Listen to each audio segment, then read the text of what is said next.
So when Alex asked me to come and speak, first of all, I wanted to jump on the opportunity right away, because to get in front of an audience like yourselves that are well informed on this topic, smallholder farmers in Africa, and just to share some of our perspectives is a great opportunity. But then as I got to thinking about it, I said, what do I say to this audience? Because now it's a little bit different than the usual sort of presentation that I do. So bear with me as I go through this. I don't have a lot of slides. It's just to sort of back up, with a crutch that we need to have the slides there. But I wanted to just share that, first of all, thank you for the invitation to be here, and say that I hope that what I can share stimulates some questions, that you feel free to ask me whatever things you have, and we'd like to have the conversation, the connections with the academics. Maybe I should give you a little bit of my background. I've been with Monsanto for over 20 years now. But I started out on a farm in Iowa. My brothers still farm, and so I'm very connected with farming. I have a degree from Iowa State University.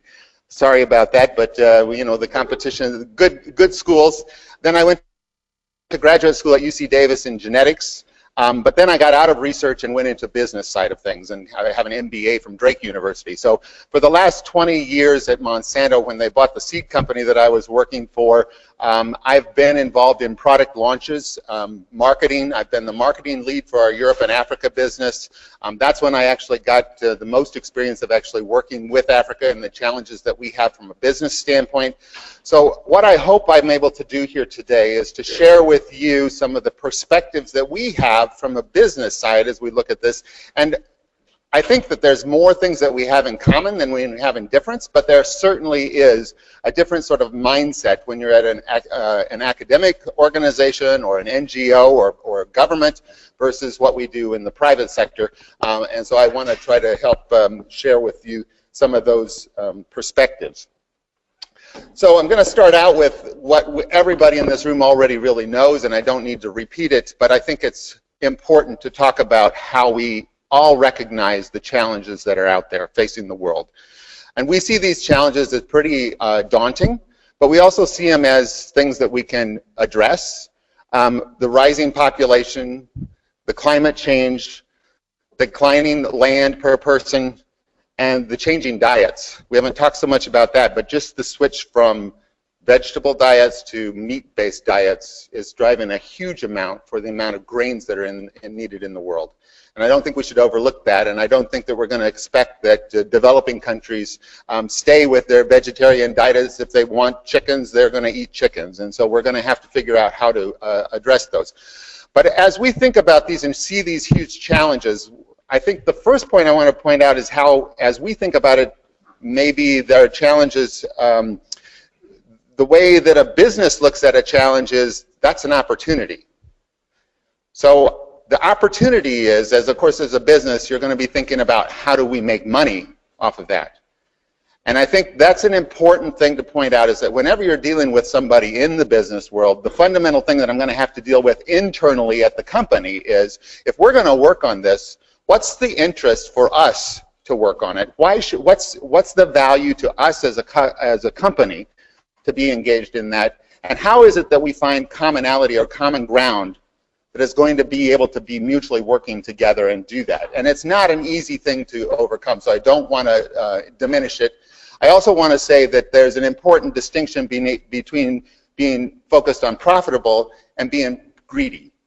So we don't need to be greedy. We're not intending to be greedy. But to make things from a business standpoint work, we're often going to start with, where's the interest for us from a business perspective? And it's a real challenge in a large corporation or any company to get people convinced that smallholder farmers are a business opportunity.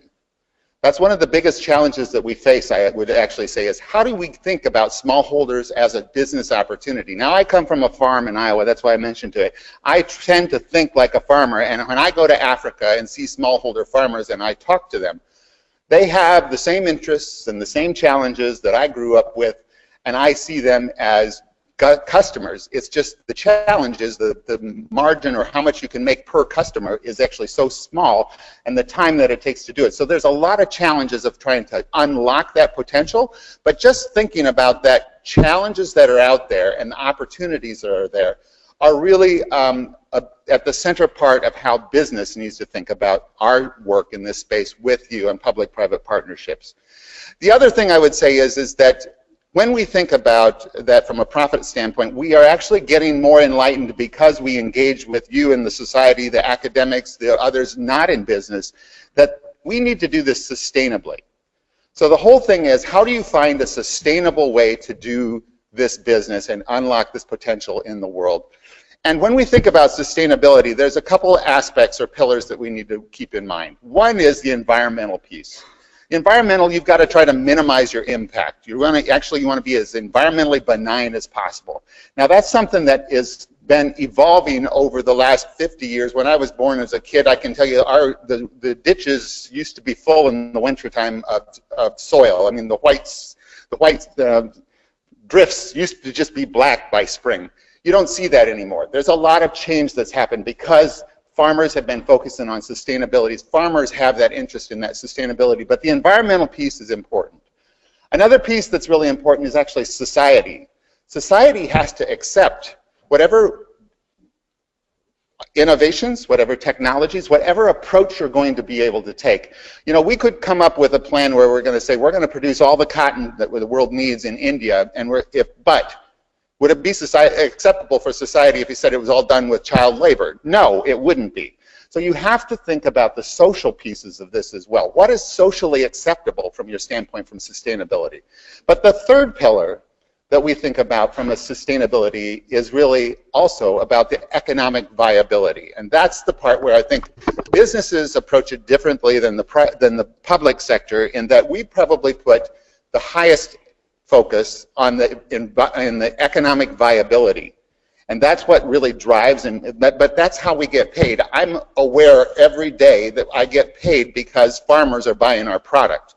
And we get very product focused because that's what pays our bills. So when you're dealing with the private industry, just remember that we're generally going to be coming at the world from that perspective. There's all these things that we have in common, but the focus perhaps, or the perspective of what we think is the top priority may be a little bit different than what yours is. I don't find that as a big problem. I find it as actually very good to have that diversity. I've been working for the last 4 years in a project I'm going to tell you a little bit more about later called the Water Efficient Maize for Africa project. And it's a public-private partnership, and we've learned a lot as a company being part of that partnership. So I really think that that's important to understand those dynamics. But as we start thinking about that these challenges that are there, then the sustainability piece of it, there's focusing on these economic opportunities. What are the categories or the elements that you need to be able to make those things happen? So I've broken it down today. This isn't like this is the perfect list, but to me, it brings innovation, information, collaboration, and communication. So I'm going to spend a little bit of time talking about our perspective on each of those elements. So innovation. I show this picture because that's very innovative. That's really understanding what tools you have and what job you need to get done and how to do it most efficiently with what you have. And that's the fundamental of what you're trying to do in innovation. And I want to point out that at Monsanto, it's very clear to me and to everybody at Monsanto, innovation doesn't just, it's so much bigger than GMOs. GMOs has become a lightning rod for a distraction, quite honestly, from the real challenges that are out there. It needs to be seen as a very powerful tool that can be used in some situations, in the right situations, to be able to address those. But it is not the only innovation that is out there. It is not the only innovation that's needed, and sometimes it's not even the appropriate innovation for what it is that's needed in that circumstance. So I want to just lay that out from the beginning. Being Monsanto, I'm very aware that the world goes Monsanto and GMOs, and that's the same thing. And I just want to try to make sure that you understand that from our perspective, it's so much bigger than that. So when we think about innovation, one, there's focus on products. developing products and new products that come to the marketplace. So we spend an awful lot of innovative work on creating new products, new seed products through conventional breeding. But that conventional breeding is anything from conventional compared to what I started out 30 years ago of doing breeding. The amount of work that we're doing as far as creating efficiencies of data throughput and all of those sorts of things. Innovation isn't always just the product that comes out, it's the way that you create that product as well. You may be aware, but or not be aware, but in our breeding program at Monsanto now, an innovative approach is the whole first generation of seed increase has been brought into the lab because we've been able to get enough data points and enough information that we can make selections in the first cycle of selection that we don't need to go out and put it in the field. That's cutting down your number of plots by a substantial, I mean, it's almost 50% of your plots because of the first year out, it's a huge amount that needs to go into the field. That's an innovative approach to saying, let's do this more efficiently and let's do it better.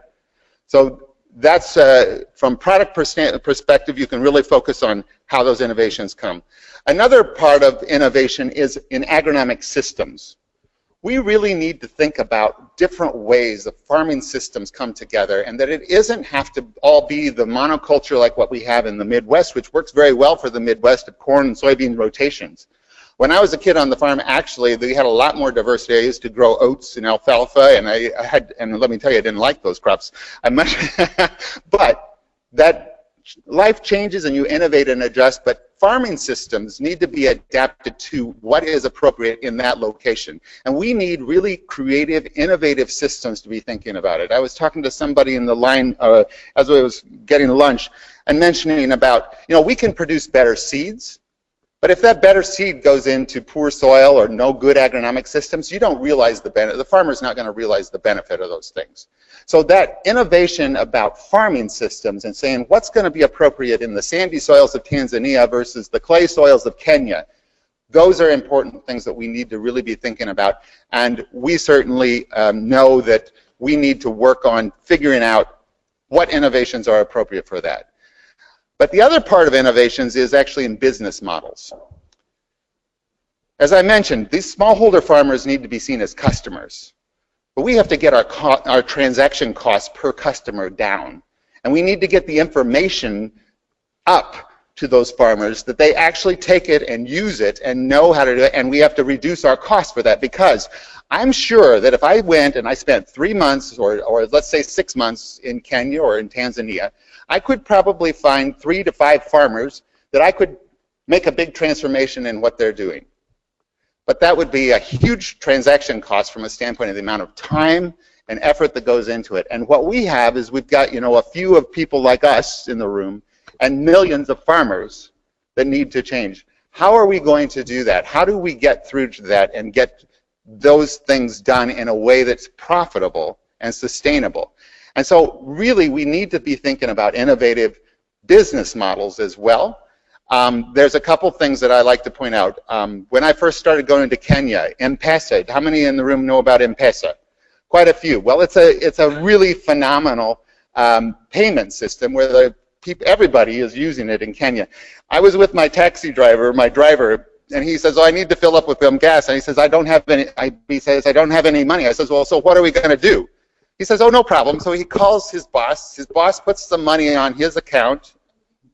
He drives to the gas station. There's a little number there at the top of the gas station. He puts in that number. The money transfers. He was able to pay for that gas. At that time, he never had to get any cash. I'm not aware that we're able to do that in America yet, but I'm not the most technically savvy. So, I mean, I know we've got a bunch of things going on that. My point is that those sorts of innovations of ways of doing business, that transaction costs of getting that money transferred was very innovative. There's a program out there for extension that's called Digital Green. I'm not an expert on digital green, but I can tell you that that sort of thing of getting farmers to make videos of telling other farmers what to do and then taking it around farmer to farmer. One of the other things I say is I grew up on a farm. I know how farmers make their decision. You go to the coffee shop and you talk to the next door farmer and you figure out what it is you're going to actually plant this year or what you're going to do. It's the same the world around. Communications on those farmers' innovations are going to come from farmer to farmer. We have to figure out how to unlock that. So innovation is a big part of it. Information. Information is huge. And this is an area where it goes way beyond my capabilities of understanding. I'm not a data scientist, but Monsanto has invested heavily in this area. We bought an organization called Climate Corps. They're trying to build systems where they can actually use the information of the weather and the soils and all of this historical information of what farmers have done and give a prescription that's going to actually make farmers' productivity increase just by using information more. They've identified like 40 different decisions that a farmer needs to make throughout the year and trying to figure out how do we help that farmer make a decision at each one of those stages. So there's data that comes in, and then there's digital tools. So both of those things come together, and you really have to figure out how it is you're going to put that information together and get it to farmers. Well, of course, the first model that comes out is going to be after the commercial farmers that have deeper pockets that are willing to pay for that. But I keep hammering away at we have to figure out how to do this for smallholder farmers as well. Smallholder farmers have cell phones, and many of them are getting smartphones. I used to say one of the best policy things that could happen in any African country is if they would just invest in a digital system that actually, you know, everybody has free Wi-Fi and subsidize smartphones. You would get everybody having great access to information, and that is the key for those smallholder farmers, because power of information, decision at the farmer level is what's really going to drive this. And as a businessman, I want that customer to have that information and have that power to make those decisions, because then they're making a business decision, then I can work with them and say, I can offer you value. How can I deliver value to you? So information is really a critical piece of that. The next one is collaborations. So collaborations, first of all, there's a number of reasons why do you need to participate in collaborations. I'm the director of collaborations for developing countries, so it's near and dear to my heart. I believe wholeheartedly in collaborations. But why would you participate in a collaboration? They're complex and they're difficult to do, first of all. They take a lot of time. But there's a very few fundamental things that are there. One is, the problem is way bigger than any one entity, one company can do. The challenges are across this whole value chain, the whole infrastructure. There's no way to do it without collaboration. The other thing is that the complexity of it needs a lot of diversity of thought. If we just go in as Monsanto and say, well, this is what we're going to do into East Africa, we are going to stumble really bad because there's so much we don't know. When we can partner with somebody else that has a different perspective, different information, that diversity of thought, that's a powerful thing to get from a collaboration standpoint. So those are really fundamental reasons to participate in it. Another really good reason for collaborations is thinking for the long term. I'll be the first to admit, businesses don't think past usually 3 years, and quite honestly, if it's past the 3 quarters, it's pretty good, right? So we have a real challenge in agriculture in that to develop things in the developing countries, you have to have a time horizon that's going to be 10 or 15 years. That's something that the governments, NGOs are actually better at than we are, and donors, at least, are quite good at thinking about that too. Not as good as we all need to be. I see Pedro shaking his head over there going, well, yeah, but yeah. But the reality is that businesses aren't very geared for that long term. We need return on investment. We need cash flow. We've got to make our investors happy. And so to get over this hump of how do you make things work in these long-term environments, collaborations become really key. And so that's a part of it. So I do want to go into a little bit the detail about a collaboration that we're working on, which is called the Water Efficient Maize for Africa project. So I've been on it for the last, this is going into my 5th year working on it. It's a partnership that started in 2008 with the target of developing drought-tolerant maize for Africa.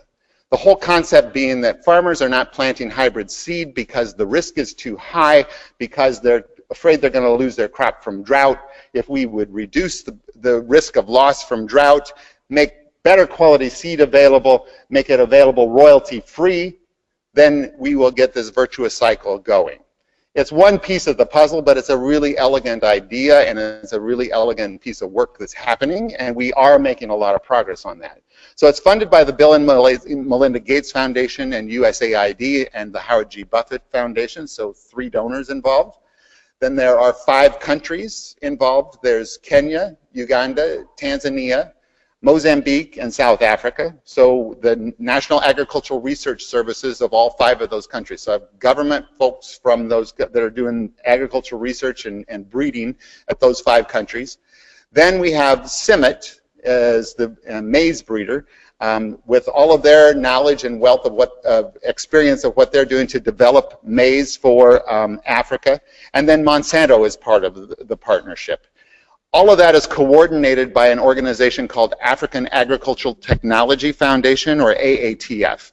So that's sort of about the structure, but what are we really trying to do? So we've developed drought-tolerant maize through conventional breeding that has been put into the marketplace. So we have now over 90 hybrids that have been approved for commercialization across those 5 countries.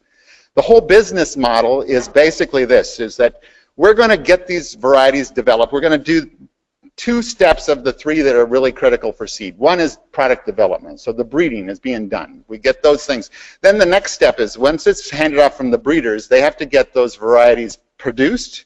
So you got to get, well, you've got to get them registered usually as well. So we're getting the registration done, and we're helping the seed companies do the production. And what we've taken over recently is we're working on actually producing the foundation seed and selling that to the seed companies, so that then all they have to do is actually produce the hybrid and then sell the hybrid. So we're not in the marketing and sales, but we actually have created a brand that goes along with this called Tego. That Drought Tego Hybrids means that it came out of this project. So the model is we license to all seed companies. They can all access this technology royalty-free. That does not mean the seed is free.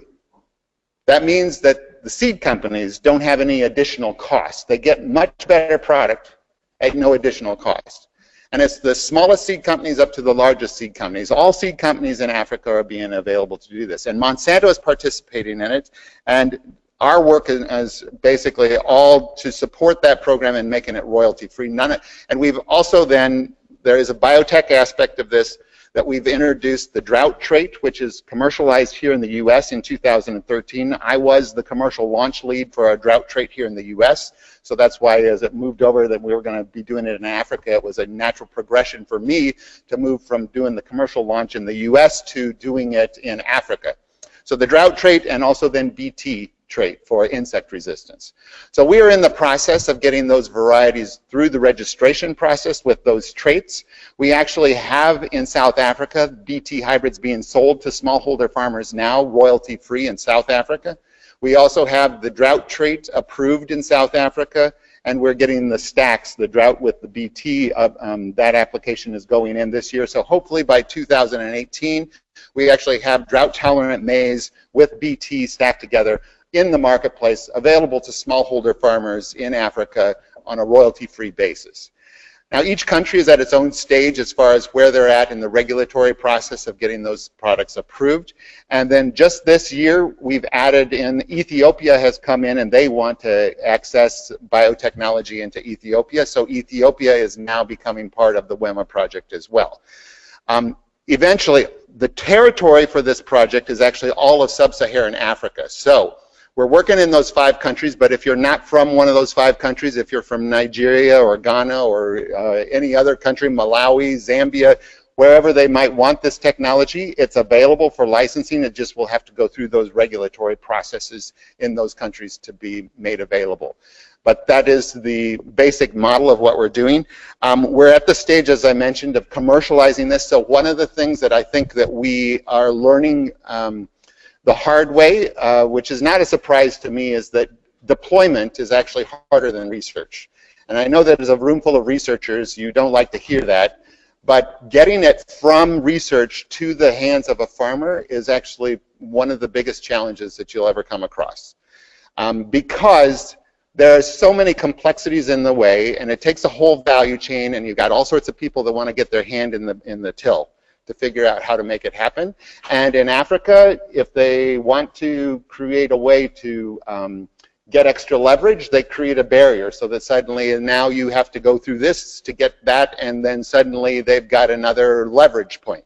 So I'm constantly trying to help my colleagues to say, watch out, try to keep the government at a reasonable level of engagement on this, because if you give them too much leverage on things, then suddenly you've got all sorts of barriers to making these things happen. So deployment has become a major focus, and as we now are moving into what will be the next phase of WEMA, it's really focusing on how do we get traits into those advanced hybrids, and then how do we get those hybrids into the marketplace. And really it's about getting those seed companies to focus on the profit opportunity that they have. But it's also about making sure that the farmers understand the value of what's being produced for them and get them to create the demand. So there's two parts of this whole thing of a business model that have to come together. One is you can create the push of the products coming to the marketplace. But there's also another piece that has to be done, and that is to create the pull.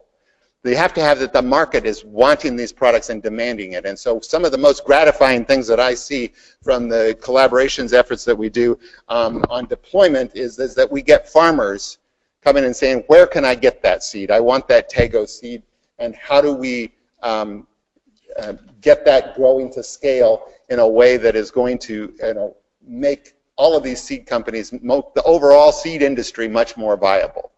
And I believe if we can get the overall seed industry much more vibrant and viable, the whole ag value chain becomes that much more. And that's what we need to see, is that sort of virtuous cycle of profits being reinvested, growing in that marketplace, and that's what we're trying to do from the public-private partnership.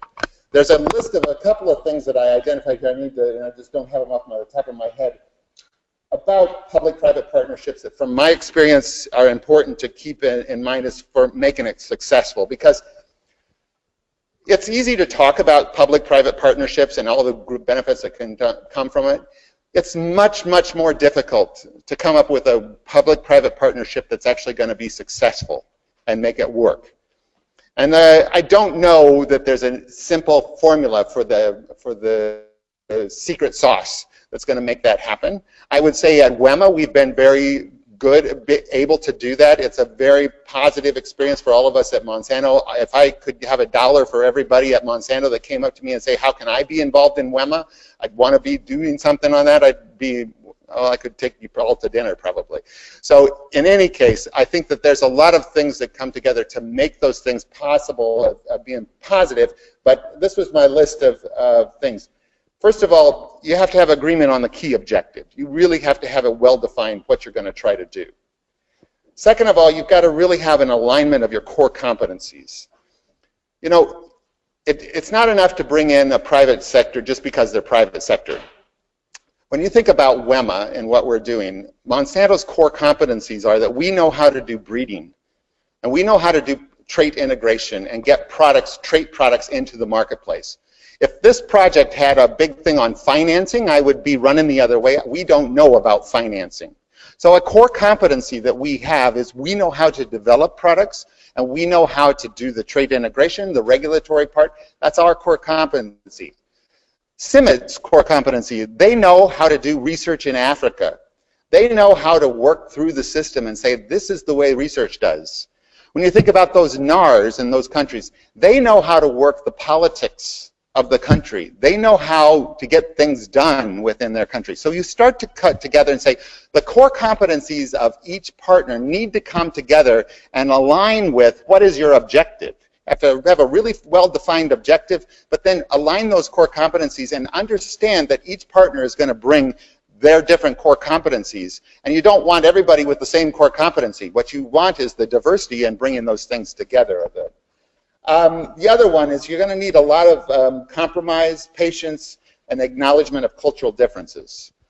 I will tell you that there's been a lot of challenges internally with Monsanto when we have to work through the negotiations of the contracts on IP laws, and we're dealing with CIMMYT, that there's a different mindset. They, their whole objective is doing things for the public good.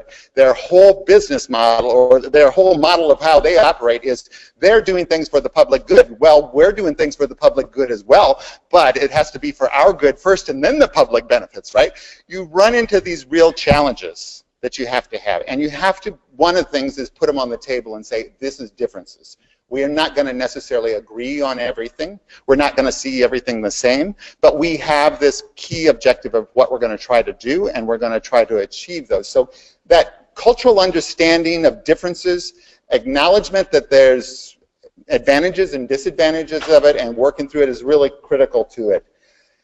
Another thing, at least from the corporation standpoint, is unwavering support from the top management. I'm fortunate in that I'm in a role that's fairly close to top management, and I can go talk to those guys on an easy basis, and they'll say, if I'm running into some problem internally or something, I can get them to say, and they will come out, and they're aligned, and they will say, yes, we're going to make that happen. When I've got some tough negotiation that we're going through, and it's like, this doesn't line up with what Monsanto is, if I have to deal with all just the middle managers, and I don't have a top manager that's going to go to bat for me, I'm going to have a hard time. Because you get into this thing about, well, there's trade-offs here. Everything has trade-offs. And you're going to have to get that your top management is definitely aligned on that. And it's important in all of the partners that the top management is actually really supportive of that concept. And you're going to get through those challenges because the middle management folks, they're just doing their job of trying to figure out protecting their interests and what's important there. And there's some of those things that are intractable problems that you're going to have to try to address and get through. Another one is really about structure and management. You need to really have a clear understanding of how this is going to work, who's got responsibility, where the milestones are going to get hit, and how that's going to get done. So that's one thing that I think from a business standpoint that we bring to the partnership that sometimes isn't as prevalent in a public organization. We're so focused on getting product out to the marketplace as fast as we can that we really define processes and set guard and set structure to things, because that's what it takes to get through all of those challenges, all these steps to get a product from an idea to actually being on the shelf. And the last one is that milestones and accountability. You need to know who it is that's responsible for pieces, and then you have to hold them accountable for it. On this WEMA partnership, Monsanto can't do all of it. We don't do all of it. We share in a lot of that, and we make sure that when we're responsible, we know it, and when they're responsible, they know it, and there's an understanding of that. So those are the things that, through my experience with the public-private partnership on WEMA, I would advise any other project that we're starting up that we keep in mind and think about. And whenever I'm talking with other people that want to collaborate with Monsanto or think about public-private partnerships, I'm going to go to those sorts of questions. Be ready to help us answer those questions and really spend the time up front making sure that you've got your ducks in a row, so to speak, on those pieces so that you can actually, when you start implementing on your public-private partnership, it will work. There's a number of other things that we do at Monsanto besides WEMA. We've got a cowpea breeding project. We're working with IITA to help them enhance their rate of genetic gain. We've licensed technology. There's a virus-resistant cassava for Africa that we're working on with the Danforth Center. We've licensed BT technology for cowpeas. So there's lots of times when there's technology that necessarily we aren't going to try to commercialize and it doesn't really fit with our business mode, but we're willing and able to work with other people's. And so I think it's important from, particularly as the new technologies come forward and the innovations. I'm so excited about this CRISPR-Cas9 technology because I think it's going to create so many new opportunities from a product development standpoint. Well, we've got all sorts of ways that sort of licensing structure and ways that can go to it can bring those sort of technologies to marketplace. But again, all of those aspects coming together in a collaboration is what we look for at Monsanto. The last piece that I want to talk about is communications. This one is a really important one for us as scientists and important for a piece of sustainability as well. Remember, I mentioned one of the parts of sustainability was society's acceptance or cultural acceptance. You really, as scientists, we all need to be better at communicating to the general society to overcome fears and to overcome sort of the anti-science attitudes or the fear-based approach to decision making rather than evidence-based. And I think it's a challenge that isn't unique to Monsanto. I think we've been at the crossroads, or the crosshairs is the better word, that's the right word, of that for many ways, and we've made a lot of mistakes. And I don't pretend to say that we have the answers about how to do that. I would simply say that there's a huge task for all of us as scientists to work on how to communicate, because that social acceptance, that freedom, that license to operate is so critical, and it doesn't come just because the facts are right. So if you're encountering something where somebody has a strongly held belief based on emotions, and you believe that facts are going to win the day, I'm afraid to tell you that you're going to be in for a hard lesson, because they're not concerned about facts. And that's hard for me. I'm trained as a scientist, and I'm going, you have to overcome that. That's the purpose of science, is you overcome that feeling, and you look at the facts regardless of what you feel, right? But that's not how most people think, and not how most people act. And so we have this real challenge in that we're trained to say the facts matter, and the facts do matter. So I'm not trying to say that you've got to completely forget the facts. Don't forget the facts. Everything has to be grounded on facts, evidence-based. But there's this aspect of communication that's really about the tone of how you do it and the process. So some of the things that we've learned at Monsanto, or that we try to incorporate at Monsanto now as we go forward, is one, recognizing that facts are important, but they're not going to win the argument. Two, understand that the tone about how you approach it is important. It's not that we've created this new revolutionary thing that's going to be a breakthrough and change the world, okay? That scares most people. Now, as scientists, that excites me, right? What's wrong with that? This is great. You've made a breakthrough. That's what you're trying to do. That's what your whole purpose is. But we need to realize is that most of society responds to that in a way that it's like, wait, you're causing all this change to something that I'm not sure that it's going to be good. And you set yourselves up for people to create fear about what you're doing. And as soon as fear gets involved, then you have to have 4 positives to overcome the 1 negative. It's sort of a thing in media. If you hear 1 negative statement, you have to have 4 positive ones to overcome, to even try to overcome that. It's just the way humans are wired, the way that we think, and we are all susceptible to it. I know I am anyway, that you know, somebody creates something and I jump on it and I might have an emotional reaction, and it's hard to come back from that and get to a rational discussion about it.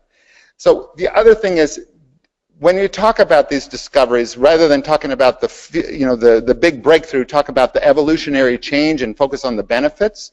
And on the benefits, the mistake that at least we've made at Monsanto is like, oh, this is going to make the farmers yield more. It's going to be that they, you know, everything's better for the farmer, and it's all absolutely true and right. But it doesn't win the day of the argument, because the most of society really doesn't care about the farmer. In fact, most of society perceives that we have more than enough food, and it's just a distribution problem. So when we start going and talking about, oh, our breakthrough is going to be that it increases productivity, that resonates with a certain audience, and it's okay to talk about that. But the reality is that the society audience is that the things that we've found and are going to focus on resonating better is actually about the reducing the impacts. That we can use less water, we can use less land, we can use less energy. You talk about it in those terms, about the benefits to the environment, to society in general, and about using less, having a less impactful footprint. Some of the conversations that we've had today, earlier this morning, about the fertilizer use and all of that, there's great opportunity there to be talking about how we are maximizing the use of the inputs, and we're actually making sure that we have less environmental degradation, that you're using less land, that you're going to be able to have increased productivity per unit of energy that's put in. All of those things are important, but it's not that the facts are different or that anything, it's just about the way that it's framed and the communication on that. And I think as scientists, as we're seeing now today in our society, you know, the climate scientists are having a heck of a time convincing a certain segment of society that climate change is real. I don't know what the answer is to address those challenges. I'm just saying that scientists just arguing with facts are not going to win the day. We're going to have a different way of engaging in those conversations. And that's the thing that I would encourage you, that the things that we've learned the hard way at Monsanto and are still continuing to learn. The other part, what I would say is that when we partner with folks like yourselves in the academics or the public sector, it helps us to become more real, to be more authentic, and to be more connected with society. The core competencies that the public brings to this is really that understanding of the environmental benefits and the societal benefits. And those are parts that are very important from a standpoint of the communications. So I'm just going to wrap up with a quick summary of the thoughts. I'm going to see, I wondered whether I fill up the time, and now it's almost, time is over. Summary on this is that we have so many challenges that they're all in common. And that's one thing to keep in mind, is the commonality of this challenge that we face. But the way that the business looks at those challenges is a little different than the way that the public sector looks at it. We're going to focus on the economic aspect and trying to figure out how to be profitable. Please don't take that as a bad thing. Take it as an opportunity for us to look at how is it that we can work together on that, and understand that sustainability for growing of those sorts of things, scalability, requires that there's profit all the way along the value chain. And that's the commonality that we have. There's also this whole thing about public-private partnerships. Collaborations is so central to what we're going to do. We look forward to more engagement with the public sector on many different aspects of this. As Monsanto gets acquired by Bayer and this whole thing goes through, I know that the folks at Bayer have a very similar mindset to this.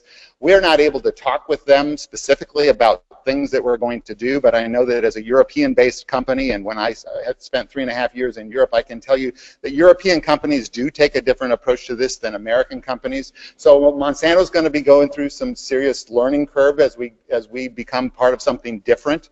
But I think those are all opportunities for us to embrace. And so I'm very hopeful for the future of what we're trying to do. I commend all of you in the room here today and the research that you're doing to make a difference in smallholder farmers and really to add that value to their systems. And again, when you do that, you're creating an opportunity for us to look at those smallholder farmers as customers.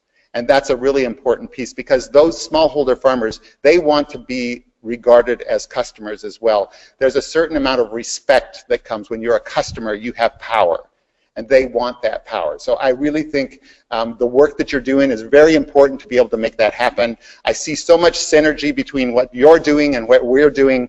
I do see lots of challenges in trying to make those things work. It's not easy, and we need to continue to work on that. So I welcome the dialogue, and I appreciate the invitation to be here today, and thank you for that. And I didn't leave any time for questions, so I'm sorry, but I guess there's a panel in the later at the end of the day too, right?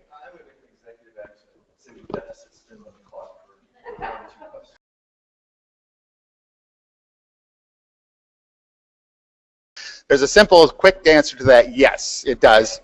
It does work, but you got to be careful about which BT and how it's managed and all of this sort of stuff. So the latest technology that's in South Africa, for example, that we call our Yield Guard 2 or VT Double Pro or whatever brand you want to do, Mon 89034, is actually very efficacious against fall armyworm with one mode of action. Okay, but what you really want to have for resistance management and this whole refuge process and that is you want to have two modes of action if you can, because the insects will mutate and overcome that resistance fairly quickly. So there's a lot of stewardship concerns around this. So I would say yes, there is BT technology that does help on fall armyworm. We have it here in the US. We also have it in Brazil. It's definitely proven it does work. The BT trait that we're introducing in Kenya and East Africa is actually the Mon 810. It has some control, but we don't want to claim season-long control of fall armyworm. It wasn't developed for fall armyworm. It has some action against fall armyworm. So it becomes a very nuanced conversation that you need to have with people about setting expectations for this technology and say it's not a silver bullet. It's a very good tool. It can be used against fall armyworm and work effectively. It's certainly better than most of the other alternatives.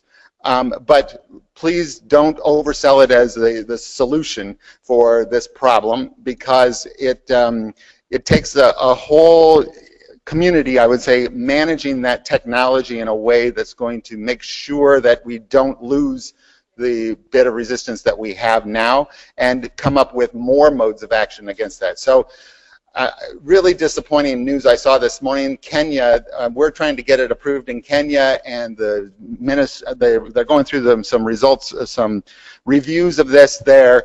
They know that they've got fall armyworm, and then the guy that's in charge, one of the politicians, said, well, we're not ready to let WEMA go forward with their trials that they need to do, because guess what?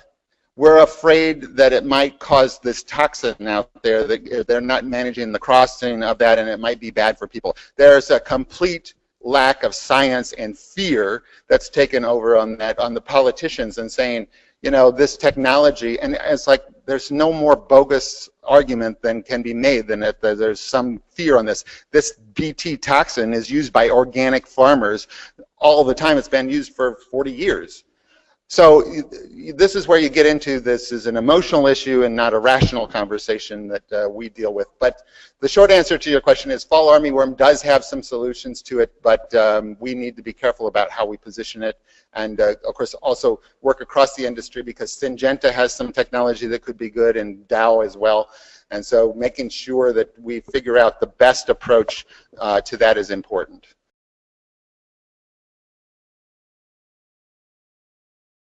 And stewardship of the technology, and there are no simple answers to that, to be concise, or try to be concise. Yeah, there are no simple answers. I would say this, is that first of all, almost any technology that is out there has always had this issue of resistance developing. So traditional herbicides have had that problem. Soil insecticides have had that problem. This is not a new problem. It's as old as time. That, you know, the environment evolves and changes, and so we have to always be trying to take one step and stay ahead of it. So we shouldn't perceive that biotechnology is going to be any different than that. We still have to do all that, and what we're actually trying to do is, through our stewardship, make sure that it has more longevity than it would if it didn't do that. But I think it's just a testament that there needs to be continued research and development constantly, and look at creative ways to do it, and not look for one simple sort of, this silver bullet is going to solve the problem. So.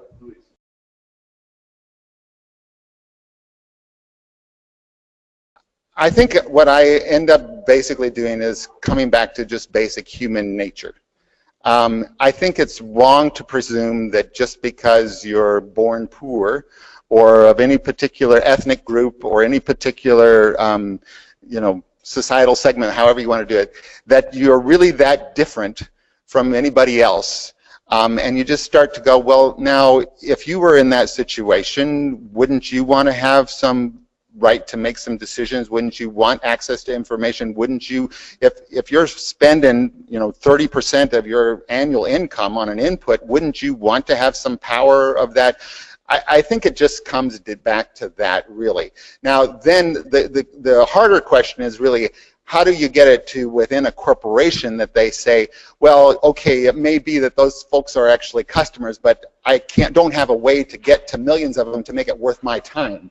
So that's the bigger problem, is not that you can get people to see them as customers. It's about how do you get that you can do it efficiently, that you're going to be able to make a reasonable profit off of that. And then everybody's definition of reasonable profit is different as well. So yeah, it's a very complicated challenge, but I do think that when we look at this macro scale about the overall challenges that we face, that the world is facing, and that agriculture has such a role to play in making a difference on, you know, global food security, and that translates into national security, all sorts of different securities, that we really don't have a choice but to figure it out. And that's where I look at it, is we've just got to jump in and do it.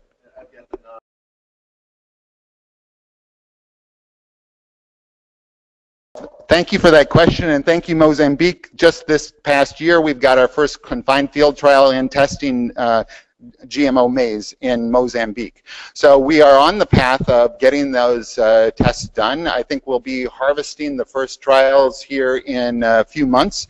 And the plan is that we'll do one more round of trials and then we'll be ready to make an application. So we are, moving full steam ahead for Mozambique and very appreciative of the support that we're getting.